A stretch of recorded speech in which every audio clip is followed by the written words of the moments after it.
Profecías extrañas a punto de cumplirse. Mira antes de noviembre de 2024. Muchas personas están notando cambios importantes en el mundo. Aunque el apóstol Juan escribió el libro de Apocalipsis hace miles de años, todo lo que dijo parece estar tomando forma. En las próximas semanas, notarás un aumento en ciertas actividades a medida que los líderes mundiales y las potencias espirituales se enfrentan en batalla. Veremos un gran incremento en 3 áreas en los próximos meses. Número 1. La gran apostasía. Imagina que estás en una batalla y 1000 enemigos te rodean. Tus compañeros de armas son menos, solo 900 soldados. Aunque el número es bajo, reúnes fuerzas con tu ejército y te preparas para la guerra. Pero mientras avanzas, empiezas a notar que el soldado a tu lado ha abandonado las filas. Luego, el hombre frente a ti deja su puesto. ¿Qué está pasando?, te preguntas. Esta situación es similar a lo que la Biblia predice para los últimos días. Se llama la gran apostasía. Observa estas nuevas publicaciones. Una dice, la gran desiglesia. ¿Por qué tantos estadounidenses están dejando sus iglesias? Y esta otra publicación de The Guardian dice, perdiendo su religión. ¿Por qué las iglesias en EEU están en declive? Millones de cristianos están a punto de dejar la iglesia. La profecía se cumplirá. ¿Sabías que desde el año 2000, 1 de cada 10 estadounidenses ha abandonado la fe? Eso suma un total de 30 millones de personas que antes asistían a la iglesia. Regularmente asistían a la iglesia y oraban con frecuencia. Ninguno de estos 30 millones de personas planeaba dejar la fe, pero ahora muchos de ellos ni siquiera creen que Dios exista. ¿Cómo te hace sentir esto? Seré honesto contigo. Me entristece pensar en la pérdida de nuestros hermanos y hermanas. Estamos en una batalla espiritual, y sería perfecto para el reino tener más personas luchando por él. Sin embargo, muchas personas están convirtiéndose en agnósticos, ateos y espiritualistas. ¿Es esto normal? La Biblia habló alguna vez sobre esto. La Biblia contiene una profecía interesante sobre un alejamiento significativo de la verdad al final de los tiempos. Este evento se conoce como la gran apostasía, mencionada en 2 Tesalonicenses 2:3. En la versión King James se le llama caída, y en la ESV se refiere como la rebelión. La apostasía significa que las personas se rebelan y abandonan la verdad. La profecía sugiere que habrá un rechazo total de lo que Dios ha revelado al final de los tiempos, lo que llevará a un mayor declive en un mundo ya perdido. 2 Tesalonicenses 2:1-3 dice, Ahora, hermanos y hermanas, en cuanto a la venida de nuestro Señor Jesucristo y nuestra reunión con Él, les rogamos que no se dejen perturbar fácilmente ni se alarmen, ya sea por un espíritu, un mensaje o una carta supuestamente nuestra, que diga que el día del Señor ya ha llegado. Que nadie los engañe de ninguna manera, porque ese día no llegará hasta que ocurra primero la apostasía y se revele el hombre de pecado, el hijo de perdición. El apóstol Pablo hizo grandes profecías sobre los acontecimientos de hoy. El maligno busca confundir a las personas, y por eso Pablo escribió a los tesalonicenses, ya que algunos falsos maestros los habían confundido acerca de los últimos tiempos. Algunos decían que el día del Señor ya había llegado, y esto asustaba a las personas. Entonces Pablo les explicó que primero debían ocurrir ciertos signos antes del fin. Sin embargo, Pablo conocía la verdad real, por lo que dio una advertencia en 2 Tesalonicenses 2:3. Nos deja saber que el día del Señor, cuando Dios juzgará al mundo, solo vendrá después de 2 eventos. Primero, debe haber una gran apostasía o rebelión. Pero, ¿cómo sabemos que esta profecía nos afectará? Por eso Pablo fue muy preciso en su discurso. La verdad es que en cada época hay personas que se alejan de la fe, pero en los últimos tiempos, esta apostasía será total y mundial. Todo el mundo se rebelará contra Dios y su Hijo Jesús. La apostasía aquí no se refiere a que las personas abandonen su país o gobierno, sino a que se aparten de las creencias verdaderas, del culto adecuado, de las normas de la Iglesia y de vivir una vida recta. Por eso, esta es una profecía notable. Es la magnitud de esta apostasía. No se trata solo de unas pocas personas, sino de una rebelión generalizada que allanará el camino para la aparición del Anticristo, ese hombre de pecado. Por eso Pablo nos advierte, para que no nos sorprendamos ni nos sintamos perturbados cuando el Guardian u otros blogs publiquen noticias sobre esta apostasía. Vemos que este signo se acerca rápidamente. Debemos entender esto porque es un patrón que Dios, en la Biblia, nos ha estado mostrando por mucho tiempo. Poco después de la promesa, los constructores de Babel desafiaron a Dios. Tras el pacto con Noé, los descendientes de Abraham se desviaron en Egipto. Después de que los israelitas se asentaron en Canaán, abandonaron a Dios y adoraron a Baal cuando la primera generación desapareció. Tras el reinado de David, sus descendientes se volvieron a otros dioses. Incluso después de regresar del cautiverio, hubo una caída significativa en la fe, como se muestra en las historias de Esdras y Nehemías. Por lo tanto, no es sorprendente que, después de que comenzó el cristianismo, también haya una apostasía. Pero si las personas dejan de escuchar a Dios, ¿a quién escucharán en su lugar? El Espíritu dice claramente que en los últimos tiempos algunos se apartarán de la fe, prestando atención a espíritus engañadores y doctrinas de demonios, por medio de la hipocresía de mentirosos que tienen cauterizada la conciencia, como con un hierro candente. Primera Epístola a Timoteo, capítulo 4, versículos 1 a 3. Incluso el Espíritu nos ha advertido sobre estas profecías. El Espíritu Santo advierte claramente que algunas personas se apartarán de su fe en el futuro. Esta advertencia podría provenir del Espíritu del Antiguo Testamento, del Espíritu en los profetas del Nuevo Testamento, o incluso de ambos. Tanto el Antiguo como el Nuevo Testamento hablan sobre los problemas futuros causados por aquellos que se alejan de Cristo y del culto verdadero. Escucharán a personas engañosas que fingen ser guiadas por el Espíritu, pero no lo están. Como dice 1 Juan 4:1, queridos amigos, no crean. Cada espíritu significa que no debes confiar en todos los que dicen hablar por el Espíritu. Ahora fíjate en esto.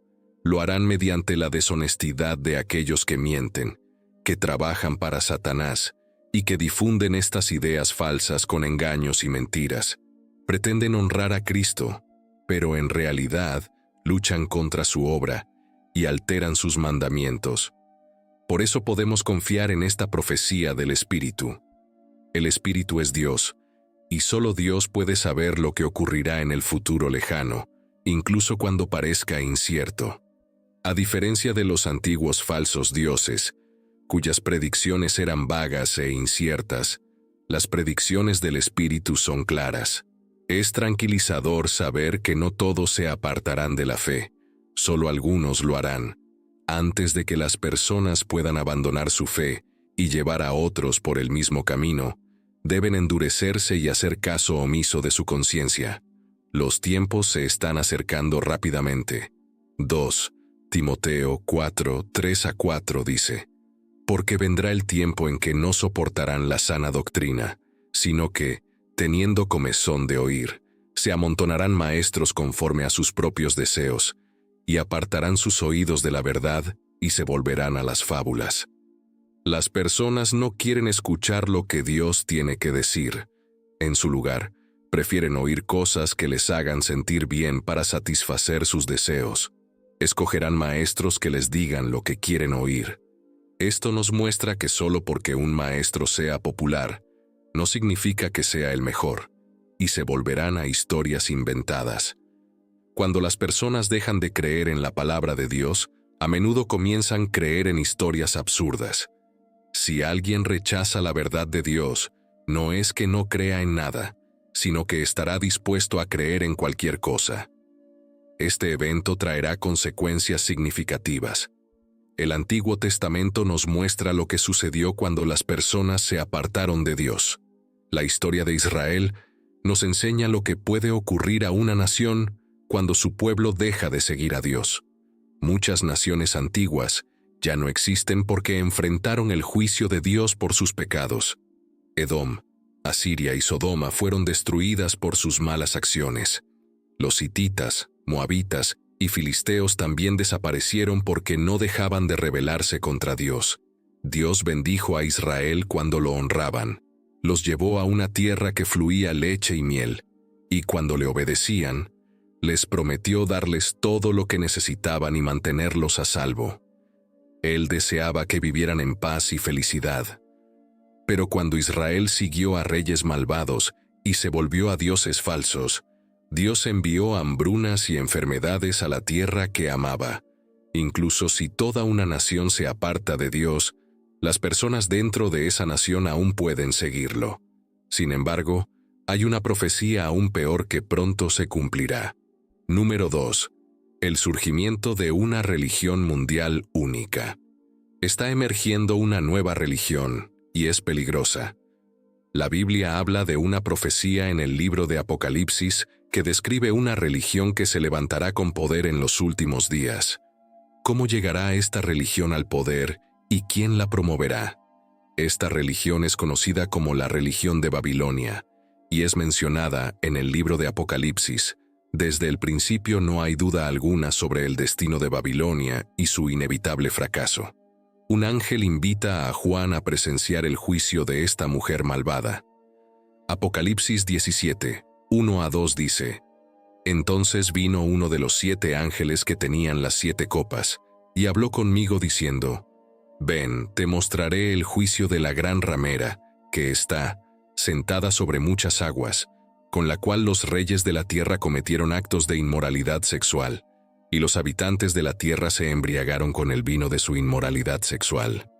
Babilonia surgió como un sistema religioso mucho antes del cristianismo, pero en una imitación satánica anticipaba la llegada del verdadero Mesías. Vemos a Babilonia como un espíritu seductor, por eso la Biblia dice: embriagados con el vino de su fornicación. A lo largo de toda la Biblia, el concepto de fornicación está frecuentemente y fuertemente relacionado con los actos de idolatría. Este sistema religioso puede parecer atractivo y espiritual, aunque no necesariamente moral. Babilonia representa una entidad poderosa y corrupta que aleja a las personas de Dios a través de prácticas engañosas. El término Babilonia tiene una implicación bíblica significativa, simbolizando infidelidad religiosa y corrupción. Para entender completamente este término, debemos explorar tanto el texto bíblico como los eventos históricos relacionados con Babilonia. Babilonia es usada como símbolo de un sistema de falsa religión que desvía a las personas del verdadero culto a Dios. Dios, encarnando la adulterio espiritual y la decadencia moral, es representado en el libro de Apocalipsis, donde Babilonia aparece como una mujer misteriosa, involucrada en relaciones ilícitas con los reyes de la tierra. Esta imagen sirve para enfatizar la decadencia moral y la corrupción de las sociedades enredadas con falsas religiones. Babilonia es mencionada 287 veces en la Biblia, lo que la convierte en la ciudad más mencionada después de Jerusalén. En el Antiguo Testamento, Babilonia se asocia con formas organizadas de adoración, blasfemia y la opresión del pueblo de Dios, lo que subraya su importancia religiosa. Y me llevó en el espíritu al desierto, y vi a una mujer sentada sobre una bestia escarlata, llena de nombres blasfemos, que tenía 7 cabezas y 10 cuernos. La mujer estaba vestida de púrpura y escarlata, adornada con oro, piedras preciosas y perlas, y en su mano tenía una copa de oro llena de abominaciones y de las inmundicias de su fornicación. En su frente estaba escrito un nombre, un misterio: Babilonia la Grande, la madre de las rameras y de las abominaciones de la tierra. Y vi a la mujer embriagada con la sangre de los santos y con la sangre de los mártires de Jesús. Al verla, me asombré grandemente. Apocalipsis 17, 3-6. Aquí vemos la relación de Babilonia con esta figura extraña llamada la bestia. Esta no es la primera vez que nos encontramos con la bestia, ya que ha sido presentada anteriormente en el Apocalipsis. Si abrimos el Apocalipsis, en Apocalipsis 13:1 vemos a esta bestia con mayor detalle. Sabemos que tiene 7 cabezas y 10 cuernos, lo que confirma que esta bestia representa al hombre extraño llamado el Anticristo y el gran gobierno que establecerá. Este Anticristo es tan poderoso que ni siquiera los cristianos podrán derrotarlo. Por eso se muestra como una monstruosidad con poder y autoridad. Sin embargo, también aprendemos algo más sobre el Anticristo. La Biblia nos dice que una de las cabezas de esta bestia será herida de muerte, pero luego sanará. Además, se menciona que la bestia blasfema contra Dios y oprime agresivamente al pueblo de Dios en todo lugar de la tierra. Esto nos indica que el Anticristo no solo gobernará el mundo, sino que también recibirá la adoración de sus habitantes. Es por eso que Babilonia necesita a la bestia. El título, Misterio, Babilonia la Grande, no se refiere a la ciudad física de Babilonia, sino a su representación espiritual, que es el origen de todas las formas de adulterio espiritual e idolatría. Para que esta extraña profecía sobre Babilonia se cumpla, ella debe abarcar más que un solo departamento de una organización religiosa. Debe ser la personificación del propio movimiento de Satanás. A esto lo llamamos la religión del orden global. Babilonia parece más lista que nunca para seducir al mundo, ya que se basa en la sólida noción de que no importa en qué creas, siempre y cuando creas en algo. Babilonia no se limitará solo a seducir a las naciones, también las perseguirá. Por eso, esta entidad misteriosa se embriaga con la sangre de los santos y con la sangre de los testigos de Jesús. Podemos ver que Babilonia disfruta persiguiendo a los piadosos, tal como una persona borracha disfruta del alcohol. Para destruir al pueblo de Dios, Babilonia necesitará mucha ayuda. No solo requerirá al Anticristo, sino también a otros gobernantes. Los 10 cuernos que has visto son 10 reyes que aún no han recibido reino, pero recibirán autoridad como reyes por una hora junto con la bestia. Estos tienen un mismo propósito y entregarán su poder y autoridad a la bestia. Estos pelearán contra el Cordero, pero el Cordero los vencerá, porque es Señor de señores y Rey de reyes, y los que están con él son llamados, elegidos y fieles. Y me dijo: las aguas que has visto, donde se sienta la prostituta, son pueblos, multitudes, naciones y lenguas. Apocalipsis 17, 12-15. Este grupo de aliados de Babilonia probablemente se refiere a una alianza de 10 naciones. ¿Quiénes son estas 10 naciones?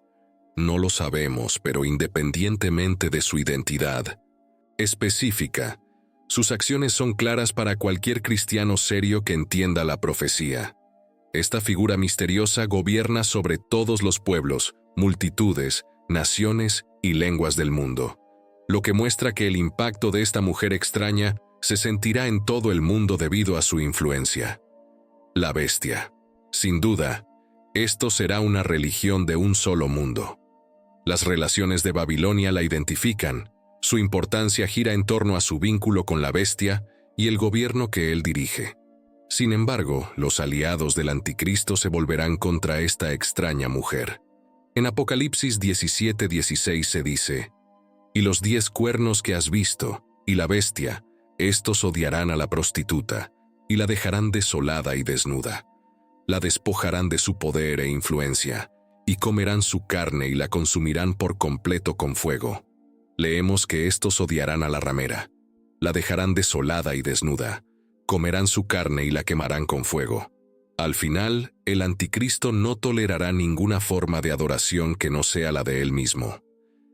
El hijo de perdición se exalta por encima de todo lo que se llama Dios, o que es adorado, hasta el punto de sentarse en el templo de Dios, mostrándose a sí mismo como si fuera Dios.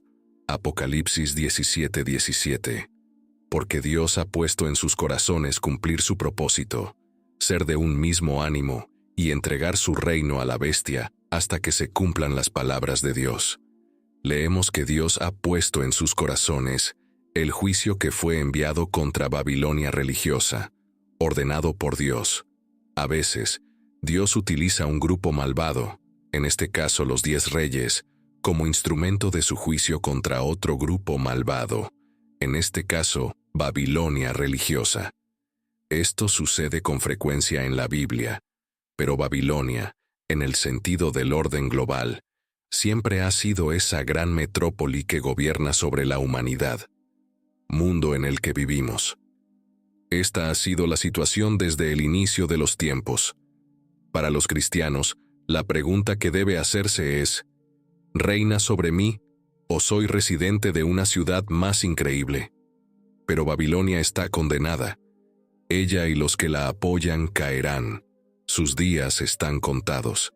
La forma asombrosa en que esto se llevará a cabo es plausible en el entorno actual. Los políticos ambiciosos, hambrientos de poder, desprecian esta influencia financiera y están incluso dispuestos a provocar un desastre económico, si eso les permite tomar el control. Los reyes estarán celosos de la mujer que los monta y decidirán destruirla. La ciudad será consumida por las llamas. Será el peor desastre económico en la historia del mundo. Muchas personas llorarán y lamentarán las ruinas.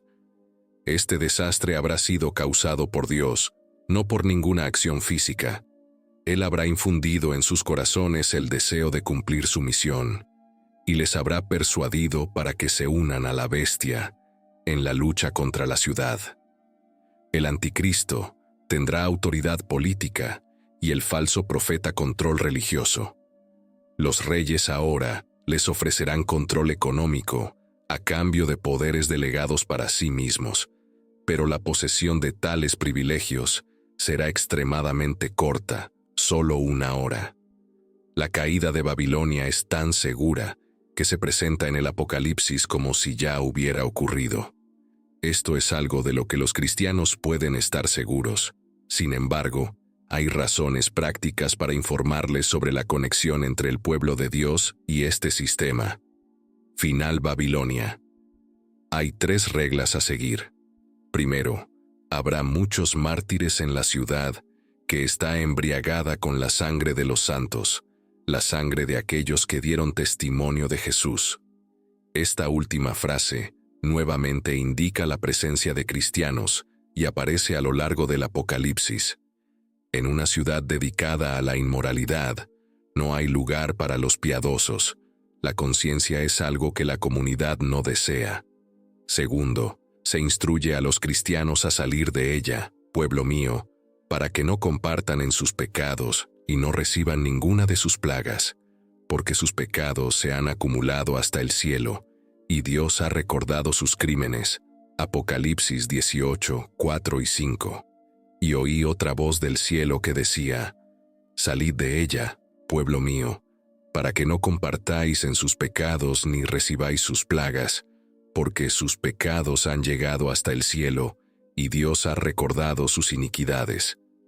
Esta religión emergente atrae a aquellos que buscan un camino espiritual más universal y unificado.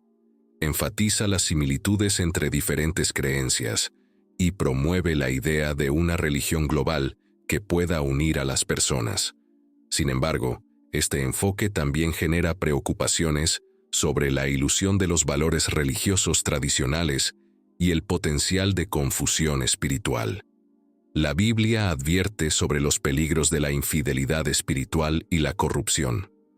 La descripción de Babilonia es un recordatorio poderoso de las consecuencias de apartarse de la verdadera adoración. En el libro de Apocalipsis, Babilonia representa a una sociedad que ha desviados. Este versículo revela la influencia generalizada de la religión falsa y su impacto en naciones y sociedades.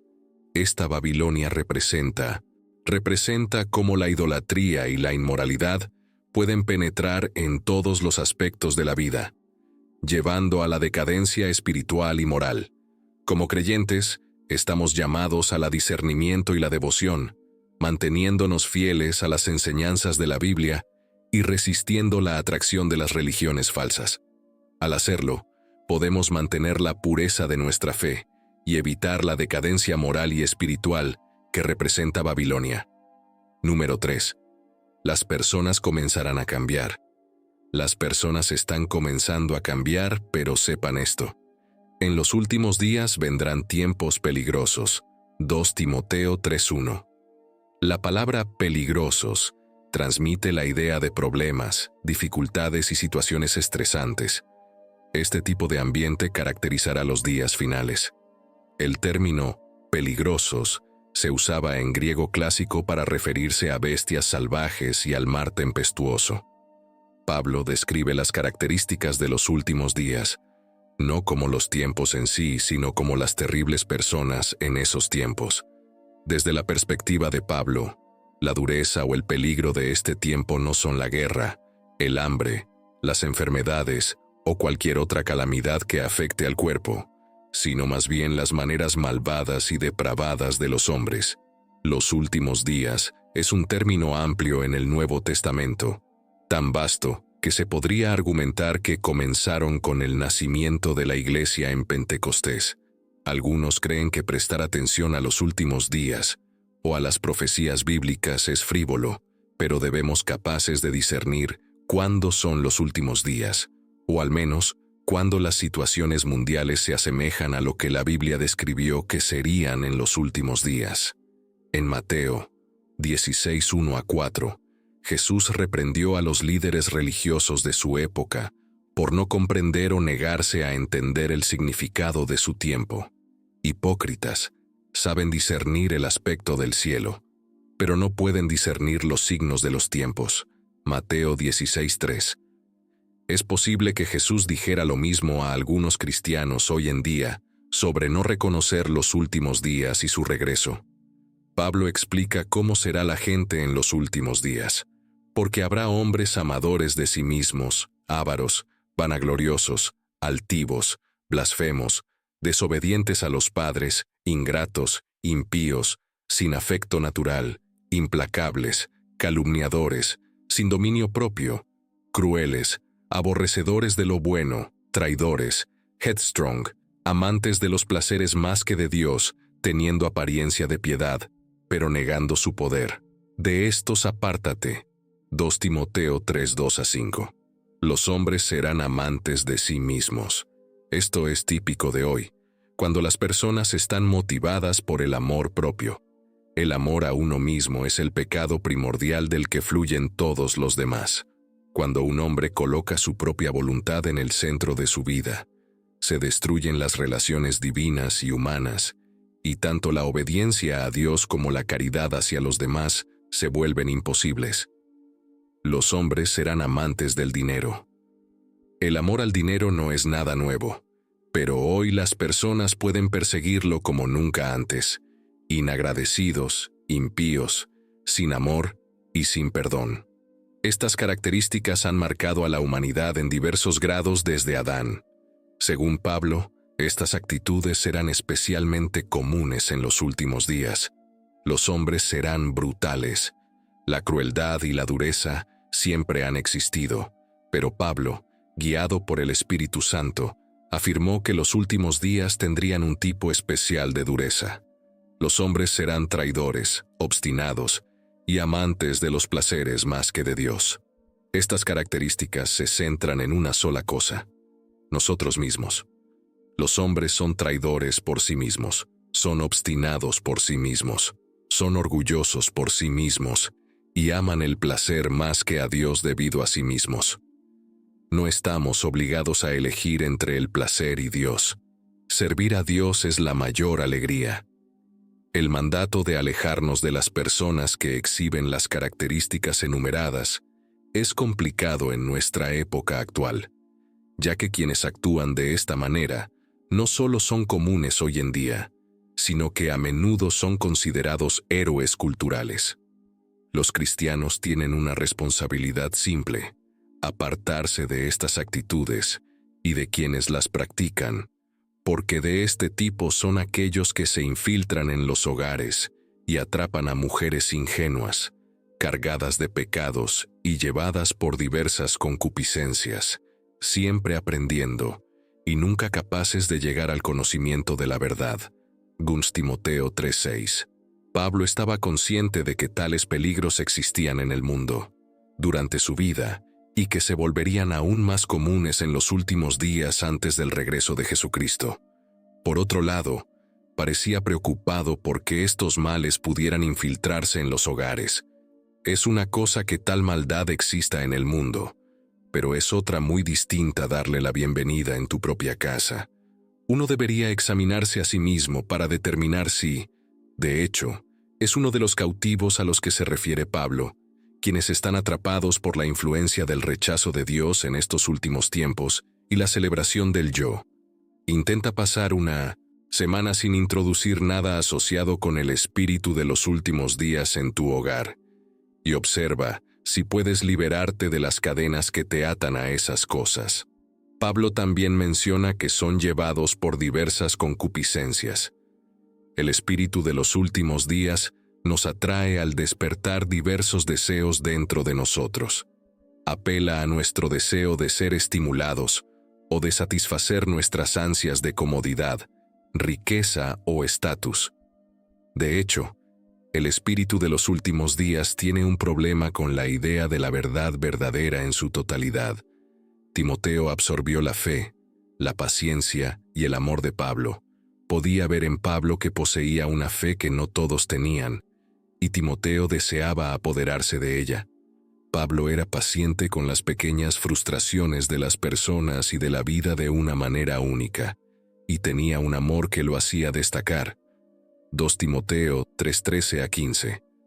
Pero los hombres malvados y los impostores irán de mal en peor, engañando y siendo engañados.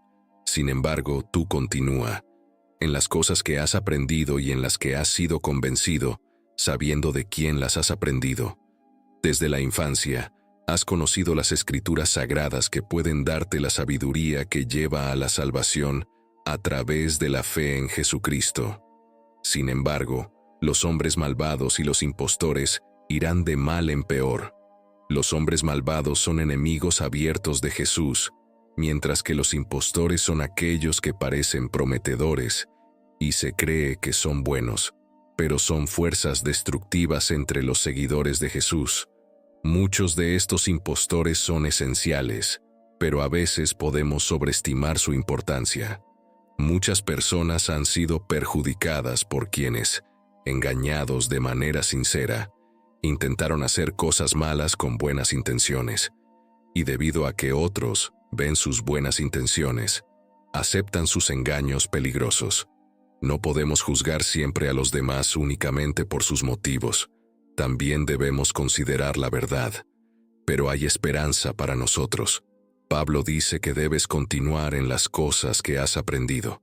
Habrá tiempos peligrosos y hombres en los últimos días, y debemos perseverar en lo que hemos aprendido. Habrá dificultades e incluso persecución mientras sigues al Señor, pero debes persistir en lo que has aprendido y continuar practicando lo que has aprendido. El tema central es la fidelidad a la palabra de Dios. Toda escritura es inspirada por Dios y es útil para la doctrina, para la reprensión, para la corrección y para la instrucción en justicia, a fin de que el hombre de Dios esté completo, equipado para toda buena obra. No hay otro libro como la Biblia y nunca lo habrá. La hierba se seca y la flor se marchita, pero las palabras de nuestro Señor permanecen para siempre. ¿Qué otro libro se le acerca a la Biblia? No hay otro libro que la iguale en términos de continuidad y consistencia, ni en honestidad, ni en circulación, ni en supervivencia. No hay otro libro que se compare en cuanto a influencia y poder transformador. ¿Cómo debería reaccionar un cristiano ante todas estas profecías? Desde el punto de vista cristiano, nuestra primera respuesta debe ser tomar una respiración profunda y mantener la calma. El mundo terminará algún día y Cristo regresará cuando esté listo. Pero en este momento, todos estamos a un instante de encontrarnos personalmente con Dios. Los cristianos nacidos de nuevo pueden estar seguros de su salvación y confiar en Dios con todo lo demás. Podemos intentar entender los signos de los tiempos, Mateo 16:3, pero nadie sabe cuándo llegará el final. En lugar de centrarnos en fechas y rumores, deberíamos compartir el Evangelio con tantas personas como sea posible. El mundo puede estar hundiéndose, pero antes de preocuparnos por cómo o cuándo terminará, debemos ayudar a más personas a encontrar la seguridad. La Biblia presenta una imagen de cómo será el mundo a medida que la era presente se acerque a su fin, a través de muchos pasajes proféticos. Y así como fue en los días de Noé, así será en el tiempo de segunda venida del Hijo del Hombre. La gente estaba comiendo, bebiendo, casándose y dando a sus hijos en matrimonio. Eran indiferentes a Dios hasta el día en que Noé entró en el arca, y el diluvio vino y los destruyó a todos. Fue lo mismo que en los días de Lot.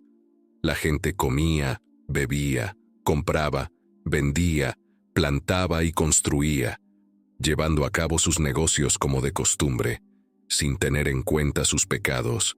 Pero el mismo día en que Lot salió de Sodoma, llovió fuego y azufre del cielo, y los destruyó a todos.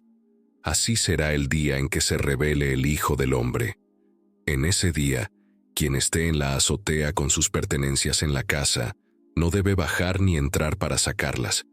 Igualmente, quien esté en el campo no debe volver atrás. Recuerda lo que le sucedió a la esposa de Lot. Quien busca salvar su vida eventualmente la perderá por la muerte, y quien pierda su vida en este mundo, la conservará de las consecuencias del pecado y la separación de Dios. Les digo que en esa noche, cuando el Mesías regrese, habrá dos durmiendo en una cama. Uno, el lino meciéndose en la incrédulo será llevado en juicio, y el otro, el creyente, quedará. Habrá dos mujeres moliendo en el molino. Una, la incrédula, será llevada en juicio, y la otra, la creyente, quedará. Dos hombres estarán en el campo. Uno será llevado, y el otro quedará. Le preguntaron, ¿dónde, Señor? Él respondió, donde está el cadáver, allí se reunirán las águilas. Lucas 17, 26, 37. Jesús utilizó el ejemplo de la época de Noé para explicar que el mundo continuaba con sus actividades diarias, como comer, beber y casarse. Todo seguía con normalidad hasta que Noé y su familia entraron en el arca, momento en el cual llegaron los cataclismos del diluvio y destruyeron a toda la gente. Así leemos, así será el día en que el Hijo del Hombre sea revelado. Aunque la vida parecía continuar como de costumbre antes del diluvio y del castigo de Sodoma y Gomorra, Jesús dijo que cuando regrese, habrá un cierto sentido de normalidad. No dijo que todo estaría bien o que no habría problemas. Las condiciones antes del diluvio y antes del juicio de Sodoma y Gomorra eran terribles, pero la maldad se aceptaba como normal y rutinaria. La palabra traducida como revelado es apocalipsis, de la que deriva nuestra palabra moderna apocalipsis, pero en griego antiguo la palabra tiene la idea de revelar o desvelar. Cuando llegó el diluvio de Noé, uno podría imaginar a las personas tratando de proteger sus posesiones, mientras ellos mismos perecían en vano. Sin embargo, si alguien está preparado para la venida de Jesús, no se preocupará por las cosas materiales que deja atrás. El enfoque del corazón no debería estar en lo que hay en la casa, sino en lo que hay en el cielo. Leemos, no vuelva atrás, recuerden a la esposa de Lot, porque ella desobedeció a Dios y mirado hacia Sodoma, probablemente con arrepentimiento y tal vez con anhelo. La esposa de Lot se convirtió en una columna de sal mientras ella y su familia escapaban del castigo. Jesús advirtió a sus seguidores que no miraran hacia atrás a un mundo en perdición, listo para el juicio, sino que fijaran sus ojos en la liberación que Dios les ofrece. Recuerden a la esposa de Lot. La esposa de Lot Es una mujer sin nombre mencionada en la Biblia muy pocas veces. Ella tuvo un final trágico debido a su desobediencia a la palabra del Señor. La verdad es que sabemos más sobre la historia que rodea la muerte de la esposa de Lot que cualquier otra cosa sobre ella. La esposa de Lot tuvo muchas oportunidades para vivir. Aunque no se menciona su nombre, podemos hacer ciertas suposiciones sobre ella. Estaba familiarizada con el Dios a quien servía Lot, y tenía a Abraham como tío, por lo que probablemente aprendió mucho de él. Fue extremadamente bendecida al tener a los ángeles de Dios en su hogar. Incluso la tomaron de la mano y la sacaron de Sodoma. Pero, al final, ¿de qué sirvió todo esto? Toda la gracia de Dios fue desperdiciada en ella. Hay varias lecciones clave aquí. Primero, es posible perderse para siempre, incluso si eres religioso y tienes todas las oportunidades de hacer lo correcto. Puedes provenir de una familia piadosa, tener muchas ventajas espirituales y aún así estar perdido. Segundo, puedes dejar el mundo y comenzar en el camino correcto, pero eventualmente te perderás si miras hacia atrás. Tú eres responsable de tus propias creencias. Mirar hacia atrás fue desobediente porque Dios sabía claramente le instruyó que no mirara hacia atrás, que fuera a las montañas y que no regresara. No había tiempo para escuchar todas sus excusas o razones para desobedecer. Por eso luchamos con las lecciones de Uzá, Ananías y Zafira. Estas historias exponen la justicia tal como es y revelan la postura de Dios sobre la desobediencia. Mirar hacia atrás pudo haber revelado su verdadero apego a Sodoma. ¿Estaba mostrando un amor por lo que dejaba atrás? Su cuerpo estaba saliendo, pero su corazón seguía allí. ¿Sabías que la amistad con el mundo es enemistad con Dios? Por lo tanto, quien quiera ser amigo del mundo se constituye en enemigo de Dios. Santiago 4:4. ¿Queremos ser amigos del resto del mundo? Esto no implica renunciar a todo en el mundo. Este mundo representa todo lo que se opone a Dios. La maldad que una vez formó parte de tu vida. El castigo de la esposa de Lot fue terrible, abrupto e irreversible. Se le negó otra oportunidad de escapar cuando miró hacia atrás. Toda la misericordia que anteriormente se le había extendido fue retirada de inmediato. La Biblia no entra en detalles sobre lo que sucedió, y se expone como un resultado natural de su decisión. Llegará un momento en que todas tus oportunidades de obedecer a Dios se habrán ido. Algunas personas se burlan de la predicación y enseñanza que hace referencia al infierno o a cualquier juicio inminente. Lo perciben como tácticas de miedo destinadas a asustar a los niños y a los tontos que son demasiado sabios para creerlo. Más que cualquier otro tema, Jesús habló sobre el infierno. Sus palabras inspiraron imágenes de dientes que rechinan y fuego inextinguible. Considera los innumerables ejemplos de personas que tuvieron la oportunidad de hacer lo correcto y luego perdieron esa oportunidad para siempre. Faraón, Nabucodonosor, Judas Iscariote, y así sucesivamente. Las lecciones de la esposa de Lot siguen siendo relevantes. Dios sigue dispuesto a condenar a todos los hombres, y su palabra sigue siendo no mirar atrás. ¿Escaparás de la venganza de Dios a través de la sangre de Jesús? Deja que los ángeles de Dios te saquen de esta ciudad hacia un lugar seguro. Leemos que en esa noche habrá 2 hombres en una cama. Uno será llevado y el otro será dejado. Este pasaje se aplica a menudo al rapto, un término usado para referirse a la venida de Jesús por su pueblo, en un momento en que el mundo parece seguir las rutinas normales de la vida. Jesús prometió que regresaría a la tierra para llevar a su pueblo con él. Después de su resurrección, Jesús ascendió al cielo y los discípulos fueron testigos de su ascensión. Hechos 1:9-11. Después de decir esto, fue levantado mientras ellos lo miraban, y una nube lo recibió de su vista. Mientras estaban mirando intensamente al cielo mientras se iba, 2 hombres con vestiduras blancas de repente se pusieron a su lado y dijeron: «Hombres de Galilea, ¿por qué están mirando al cielo? Este Jesús que ha sido llevado de ustedes al cielo, regresará de la misma manera en que lo han visto ir al cielo. 2 puntos destacan en estos versículos. Primero, el Jesús que regresa a la tierra por segunda vez es el mismo Jesús, quien vivió aquí en la tierra con nosotros y regresó al cielo después de su resurrección. En segundo lugar, Él volverá a la tierra de la misma manera en que ascendió al cielo. ¿Cómo ascendió Jesús al cielo después de su resurrección? ¿Lo hizo en secreto? No, los discípulos lo vieron literalmente elevarse por el aire hasta que una nube ocultó su vista. Como resultado, estos versículos indican que Jesús regresará a la tierra de la misma forma, no en secreto. El rapto de la iglesia es el próximo evento en la línea profética de Dios. Es una de las grandes esperanzas de la fe cristiana y está envuelto en misterio. ¿Cuándo sucederá?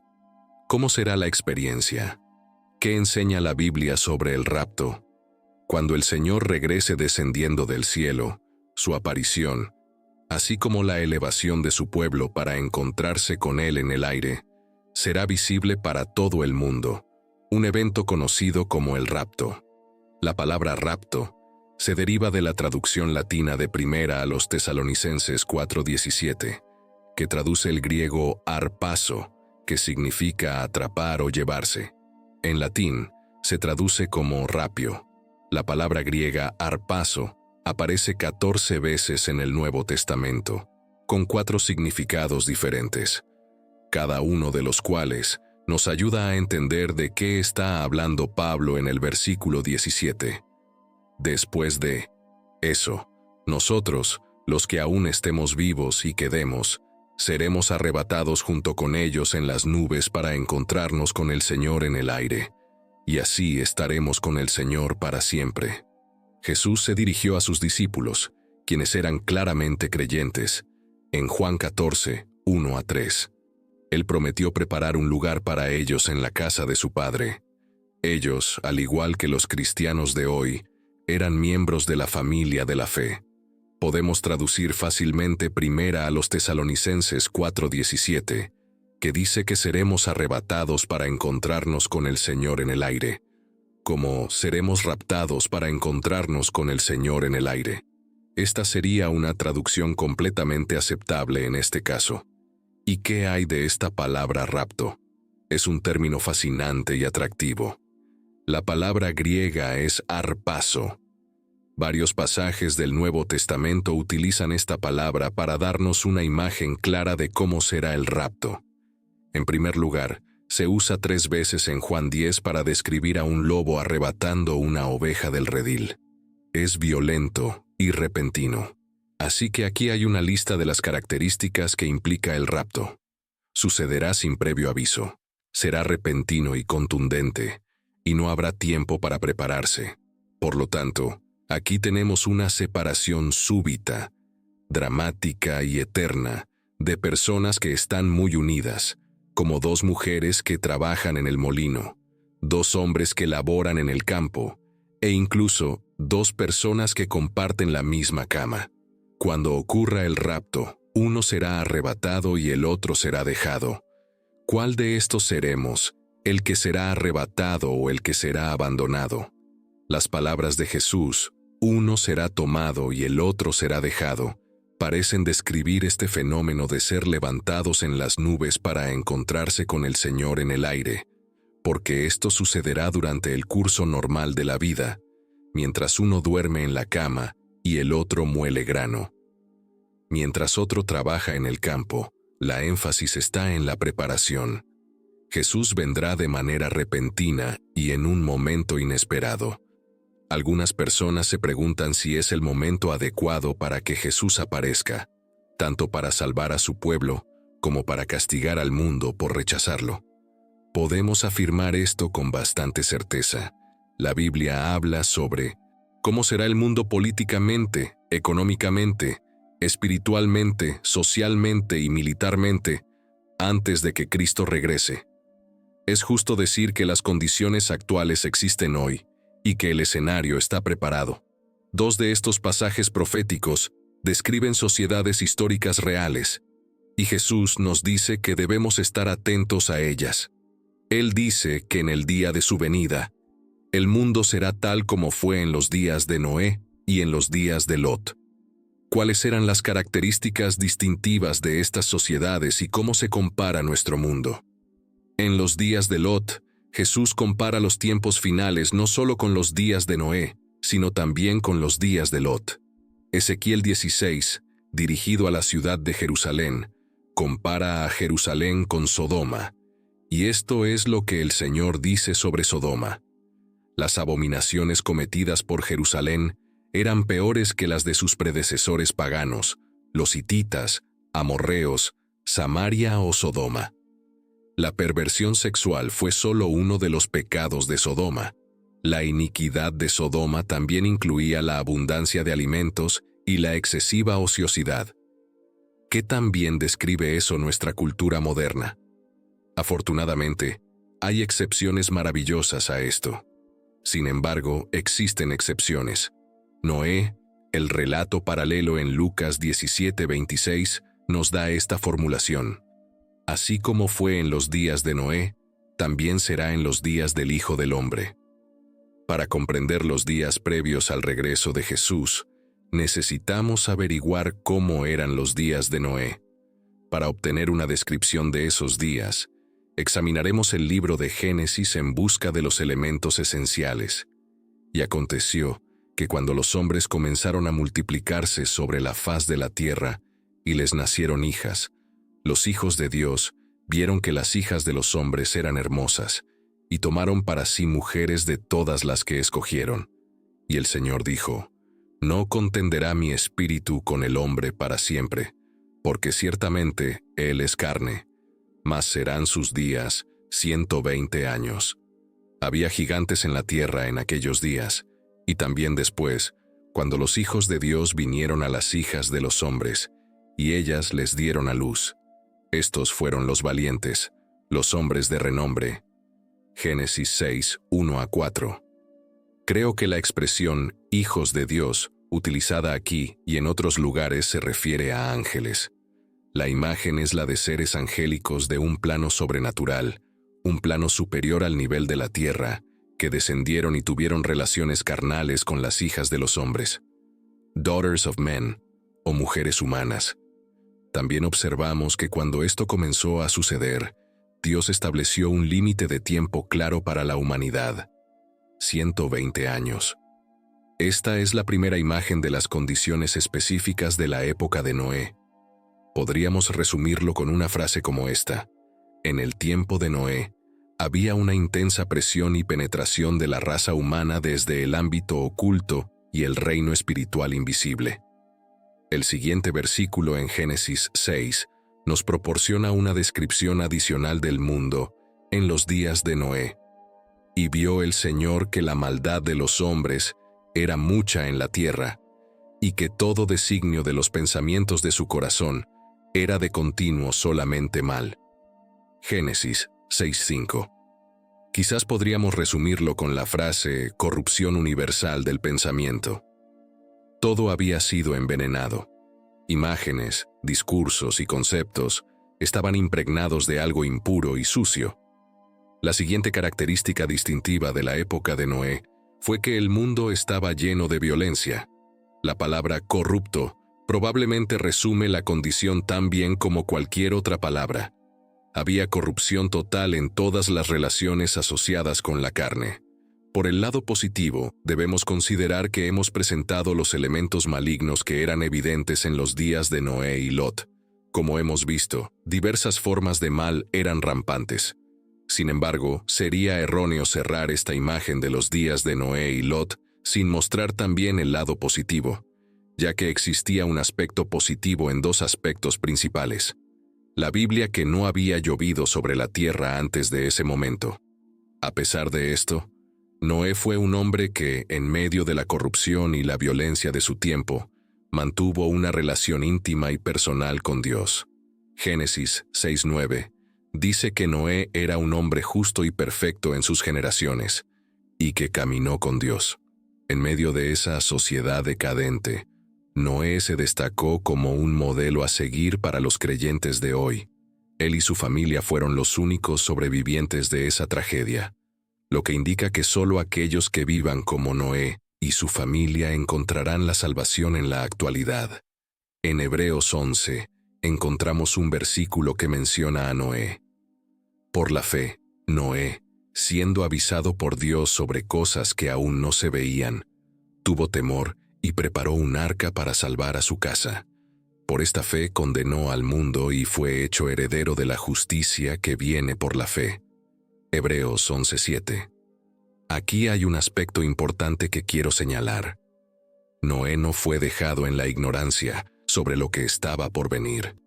Como siervo fiel de Dios, recibió directamente de él una revelación sobrenatural acerca de lo que iba a suceder en la tierra, y como él y su familia debían prepararse para ello, enfrentar la situación y sobrevivir. Dios advirtió a Noé con antelación y le mostró un camino a seguir. Así como los elementos negativos de la historia se aplican a nuestro tiempo actual, este elemento positivo también tiene relevancia. Noé había estado advirtiendo a la gente sobre el diluvio durante 120 años. Animales, bestias y toda criatura que se arrastraba sobre la tierra, y todos los hombres. Todo lo que tenía aliento de vida en sus fosas nasales murió. Así fue como el diluvio destruyó a todos los seres vivos que había en la tierra. Después de que Dios había advertido a Noé sobre lo que iba a suceder, la llegada del diluvio fue un juicio definitivo. Es impresionante pensar que, a pesar de las advertencias, la mayoría de las personas no creía en la posibilidad de un juicio divino. Al igual que en los tiempos de Noé, hoy en día muchas personas ignoran el mensaje de salvación y el juicio que vendrá. En esos días, solo 8 personas fueron salvas al entrar en el arca. Esto nos recuerda que la fe y la obediencia a Dios son fundamentales para nuestra salvación. El relato de Noé es una advertencia que resuena hoy. Dios no pasará por alto la injusticia y el pecado. En 2 Pedro 3:5-6 se nos recuerda que el mundo, que ahora está preservado por la palabra de Dios, está reservado para el fuego en el día del juicio y la perdición de los hombres impíos. Estamos seguros en el arca de Dios, preparada para protegernos del juicio venidero. Vengo, os prepararé un lugar. Y si me fuere, y os prepararé un lugar, vendré otra vez, y os tomaré a mí mismo, para que donde yo estoy, vosotros también estéis. Este mensaje de esperanza trae consuelo en momentos de dolor y pérdida.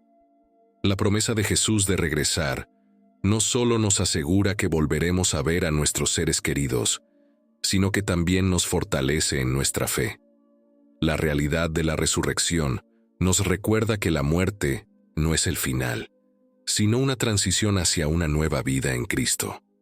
En este sentido, el rapture se convierte en un poder transformador que puede cambiar nuestras vidas y proporcionar un sentido de paz y esperanza en medio de la adversidad.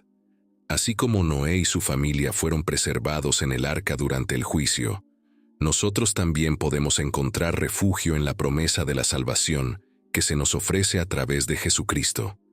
La esperanza del rapture no es solo un evento futuro, sino una realidad que afecta nuestra vida diaria al infundirnos de valor y motivarnos a vivir de acuerdo con la voluntad de Dios.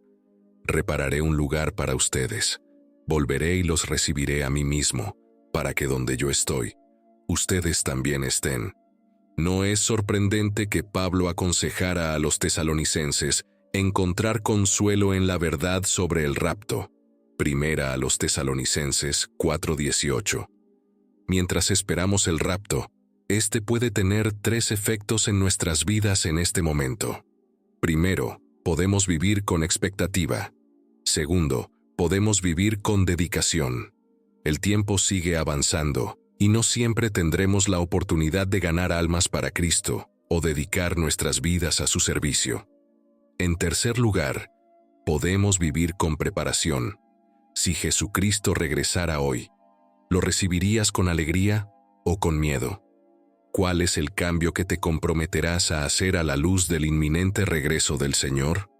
En resumen, el rapto es un evento en el que todos los que han puesto su confianza en Cristo, tanto los vivos como los muertos, serán levantados repentinamente del suelo y se unirán a Cristo en el aire.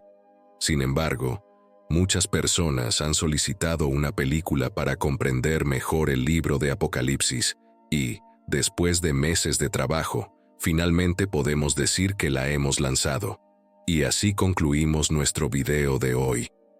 Esperamos que hayas encontrado valiosa la información sobre el rapto y su significado para nuestra vida diaria.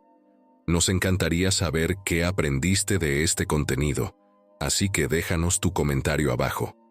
Si te gustó este video, no olvides darle me gusta y suscribirte a nuestro canal para no perderte futuros contenidos.